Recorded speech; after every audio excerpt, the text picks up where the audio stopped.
Hi, I'm Meg Johnson, and welcome to today's Tender Mercy Moment. So today I'm going to tell you about a day where I just had a big day. I just had a to-do list that was kind of full, and there were several things on the to-do list that were time sensitive, like I had to get them done that day. And the first and foremost was I needed to write a check and put it in the mailbox, and make sure this check got out on time. And so the first thing that I like to do when I wake up in the morning is I say my prayers, and then I read my scriptures, and then I write in my journals. I say journals because I keep one for myself and one for my daughter, but at this time I wasn't married.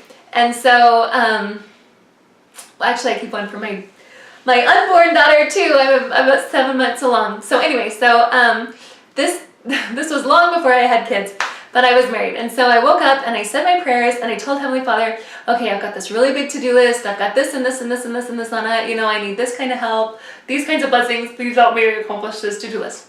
And so then I read my scriptures, and I was in the Doctrine and Covenants reading, and I can't remember exactly where this was, but I was talking about set your house in order. That's what you have to do. Set your house in order first. And it says that a couple of times in the Doctrine and Covenants, but to me, as I was reading about how Heavenly Father wanted this man to set his house in order, I was like, I just felt like that was a prompting for me. That was a direction for me. So first, set your house in order, clean your house. And I was kind of a little surprised and annoyed, because I was like, Heavenly Father, you and I just prayed, we've just had this talk, I just told you how much I have to do today, I just told you how time sensitive this stuff is, and cleaning my house is not on my list right now, or at least it's not at the front of my list. I have got to get some stuff done. But I couldn't shake that feeling. I couldn't push that aside. I knew that Heavenly Father had told me to clean my house before I started my to-do list. And I like to pray first and tell Heavenly Father what I'm thinking, feeling, wanting, needing, doing, whatever, and then I read the scriptures, and He can talk back to me and tell me what He thinks and feels and wants and needs from me. And when I do that, when I pray first and read my scriptures second, it turns my one-sided prayer into a conversation with my Savior. And I don't have to be anybody important or anybody, I don't have to be the bishop's wife, I don't have to be the stake president's daughter, to have a conversation with my Savior. He wants to talk to me, just because I'm that important to Him, and just you are too. And so I was like, oh man, I really don't want to do this. I really don't want to clean my house, but I know that's the direction that I'm given, and so I guess I will. And so I didn't do anything. I didn't start my to-do list at all. I didn't write a check. I didn't, put it in the mailbox. I just went and I tidied up the kitchen. And then I brought all the breakfast stuff, put it away. And then I tidied up the bedroom. And then I, cleaned the laundry. I did some laundry. I put some laundry in. I tidied up the bathroom. I swept the floor. I tidied up the living room. And then I was like, okay. I guess my house is all clean. And in my the very last thing I did to tidy up my house was I noticed, because I wanted to do a good job, if Heavenly Father says clean your house, I'm going to clean my house. I noticed that my couch was crooked just a little bit. My husband had been moving the couch back and forth because he was learning to ride the unicycle. He's actually really good now, but he was learning to ride the unicycle in the living room. And so he was always moving the couch around, and I noticed that it was crooked a little bit. It just was shweko, just a little bit off center.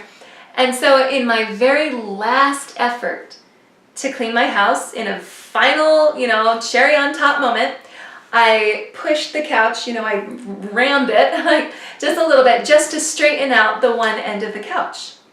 And as I did so, I saw that my purse was under the couch.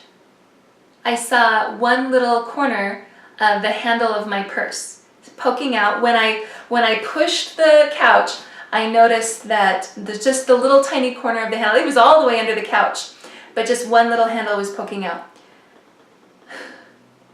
Had I dismissed that counsel to clean my house and simply bypassed what Heavenly Father had told me to do and gone straight to my to-do list, which was very important. I needed to get some stuff done that day.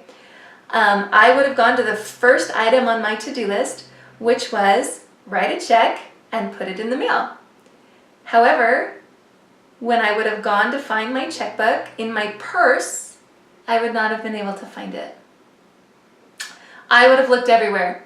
I would have called my husband. He would have had to come home from work. He would have had to bring the other checkbook so that we could write that and send that off. I wouldn't have looked under the couch. No, but I'm not going to look. My couch it was really weird for my purse to be under the couch anyway. It's not up off the ground. It was set pretty low on the ground. So when my husband moved the couch back after practicing his unicycle, he would have had to, accidentally, of course, lifted it up and put it on top of my purse. That wasn't an easy place for anything to hide. You couldn't even push cereal under the couch or anything. It's just not an easy thing to do. So I am sharing this with you today as this tender mercy, and I think Heavenly Father loves us no matter what we're doing, no matter what we're not doing. However, I think when we're doing what He wants us to do and keeping all of the commandments and being flawlessly obedient, then we see those tender mercies in abundance. In abundance. I've seen tender mercies when I haven't been the best daughter of Heavenly Father. I have seen them. However, I see them so much more when I'm obedient.